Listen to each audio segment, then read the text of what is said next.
Bem-vindo a mais uma aula direto ao ponto e dessa vez vamos falar sobre como fazer um histograma no Excel. Então vamos lá.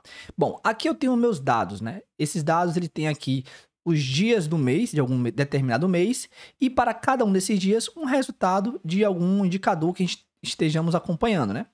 Então vamos entender como a gente faz esse gráfico. Primeiro passo, eu vou selecionar apenas a minha coluna de resultados, não precisa selecionar a coluna dos dias.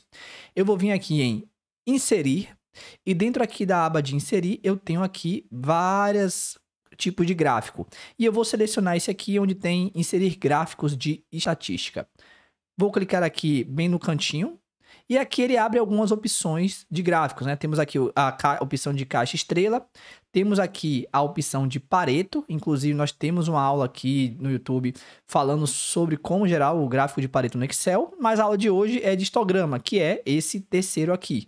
Então agora é só clicar e pronto, está gerado o nosso histograma.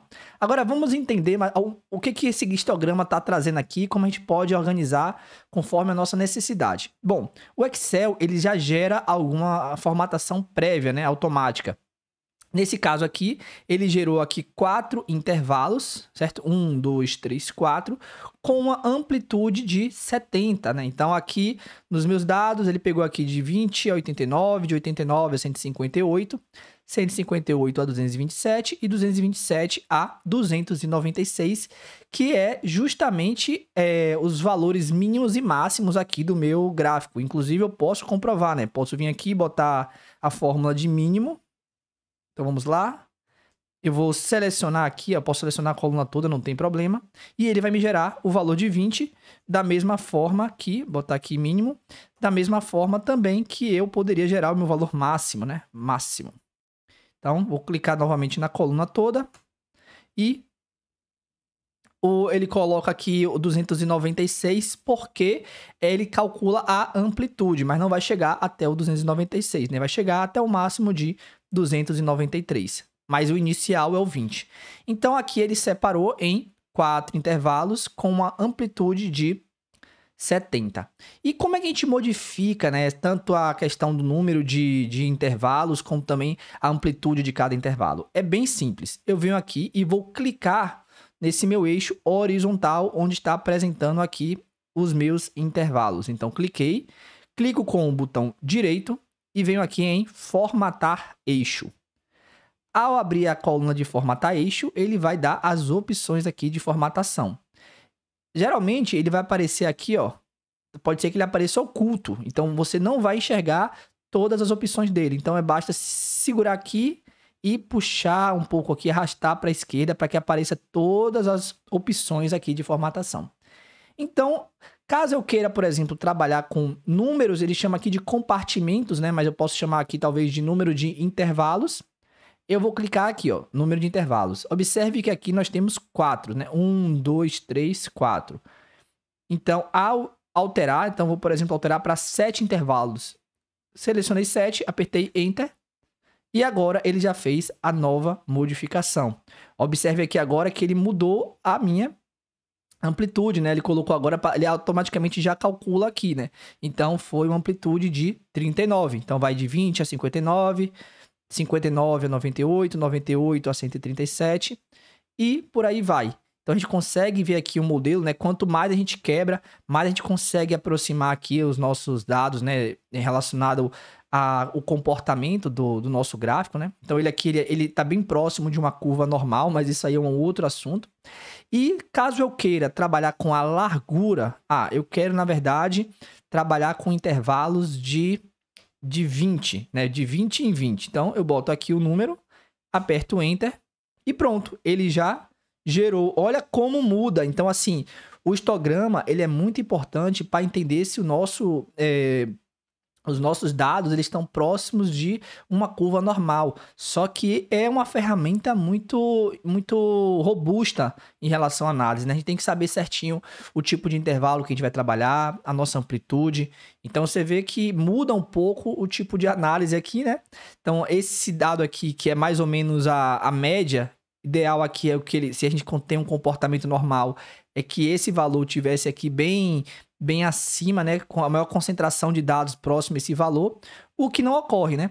Tanto que se eu pegar aqui, por exemplo, e vou calcular minha média, então, média, vamos ver aqui a média dos meus dados. Vou clicar aqui, a média é de 150 e vamos ver aqui a mediana. A mediana, né, ela se refere ao valor central, né? Quanto mais próximo a média está da mediana, significa que tem uma tendência que os dados estejam mais normais e estejam estabilizados. Então, vamos olhar aqui a minha mediana, a fórmula é MED, selecionar a coluna novamente, apertar Enter e pronto. Olha que está bem próximo realmente, né? É claro que quando a gente abre o nosso histograma, ele apresenta aqui um valor que a gente esperaria que tivesse maior concentração. Mas isso se deve muito à questão do intervalo, né? Se a gente faz um outro tipo de agrupamento, pode ser que mude um pouco, né? Vamos botar aqui para 30, vamos ver o que acontece. Ó, tá vendo que então dependendo de como a gente coloque aqui, né? Ou por número de compartimentos, né? No caso, número de intervalos, né? Ou então a amplitude vai ter uma visibilidade diferente. Então tem que ter muito cuidado na hora de usar esse gráfico. É um gráfico simples de ser gerado e ele não apresenta a tendência, certo? Aqui eu não consigo enxergar para onde meus dados estão indo. Se eles estão indo para estão com a tendência de alta, de baixa. Aqui ele olha o comportamento, né? A distribuição dos meus dados separados por intervalo. Se eu quisesse, por exemplo, olhar a questão de como ele tá, a tendência deles, aí iríamos trabalhar com um gráfico de dispersão, que também vai ter vídeo aqui sobre gráfico de dispersão. Mas, em relação à análise aqui do histograma, é apenas isso. Caso você queira também fazer algum tipo de alteração, né? Deixa eu até modificar aqui para um aspecto um pouco mais bonitinho, né? Vamos trabalhar aqui novamente com 7 compartimentos. 10 tá bom, pronto.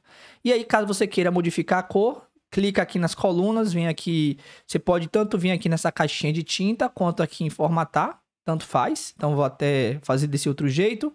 Preenchimento da forma, eu posso mudar para uma outra cor, que eu acho mais interessante. Por exemplo, coloquei essa cor aqui, eu acho que essa cor talvez seja um pouco melhor. Eu não quero trabalhar com essas linhas aqui, geralmente eu não gosto de trabalhar muito. Prontinho. Eu quero trabalhar com uma sombra.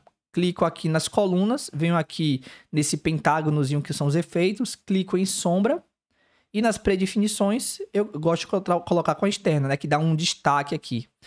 Mas se você for observar, ele está totalmente preenchido, né? Então posso colocar uma bordinha, por exemplo. Então clico aqui na minha caixinha, venho aqui em borda e dentro da borda eu posso trabalhar aqui com uma outra cor. Vamos pegar uma cor branca, vamos ver se vai ficar legal.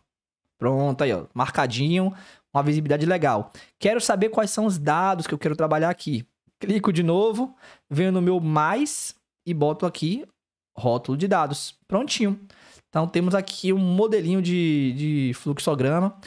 Esses dados estão inclinados, como é que eu altero eles? Clico aqui no eixo, clico com o botão direito, formatar eixo.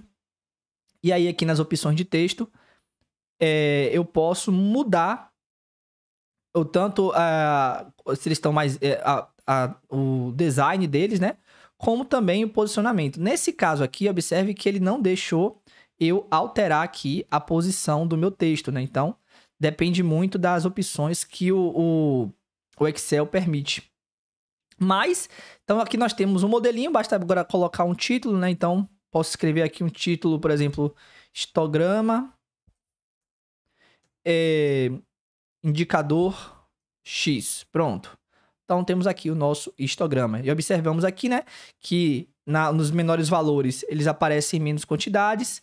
E nos valores centrais, eles têm as maiores quantidades, né? O que representa, de fato, que provavelmente trata-se de um indicador que ele segue uma tendência normal, né? Que os dados estão distribuídos em relação a uma curva normal. E a aula de hoje é isso, é bem simples, né? Direto ao ponto. Caso você queira ver também outros vídeos de outras ferramentas, né? Como fazer no Excel, ou então entender como a gente utiliza elas no dia a dia, as suas variáveis. Continue aqui assistindo. Se não tem o vídeo, comenta aqui embaixo que a gente vai fazer um vídeo para você. Se inscreva e nos vemos até a próxima. Tchau, tchau.